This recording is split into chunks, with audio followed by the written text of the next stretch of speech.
Now, we speak about the dollar, but with all of these sanctions, we see that the ruble has been one of the top performing currencies this year. The ruble rallied this week to its strongest level in more than 7 years. And this has partly been because of Russia's announcement that it would back the ruble with gold and other commodities. And in one of your recent works you wrote, and I'm quoting you here, that in addition to his role as pillager of Ukraine, Putin may well be destined to kill the current global fiat monetary system. Explain what you mean by that. Explain what this whole move means for the concept of fiat currency, which is backed by the full faith and credit of its issuing governments. Sure. So, this is a much longer and complicated conversation, but essentially in the 20th century, under Keynesian economics, the West was increasingly convinced that it needed to move off the gold standard to become a fiat currency that was based solely on the good faith and credit of its governments. That worked for a long time, but it also enabled those governments to increasingly run deficits, increase their debt. And the system works as long as it works, which is as long as everyone believes in the system itself. What destroys it is excessive government debt and the inflation that accompanies it. And just for a bit of explanation, so what Russia have done is they have announced the intention. It's a plan. It's not effective yet. They may not be able to pull it off. But if they do, what they are trying to do is to back the ruble by gold and other commodities. So not exactly going back on the gold standard. We talked earlier about how they are accumulating gold reserves, but basically to make the ruble, for the first time of any major currency in a century, actually backed by something real. That is completely opposite of what the G7, of what the Western countries are doing.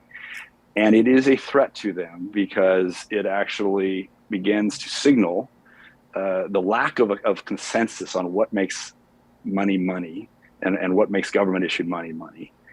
That lone voice of a reasonably large country moving away from this idea that it doesn't matter. We don't have to have gold. We don't have to have any other real hard assets reserve. Trust us, it'll be okay. As we see in the U.S., rising inflation, as we see national debt above 30 trillion, not including personal and corporate, just government debt, roughly $90,000 a person, and a suspicion that perhaps government may be intentionally using inflation to help erode the value of the dollar and the value of the debt that it holds, that it's obligated to Americans and to people around the world.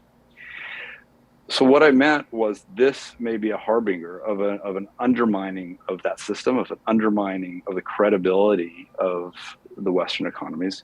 Now, whether that has anything to do with the strength of the ruble, I have no idea. It was a dollar would buy 75 rubles before the war. When sanctions were first imposed, the ruble fell to 130, 139, I think it was.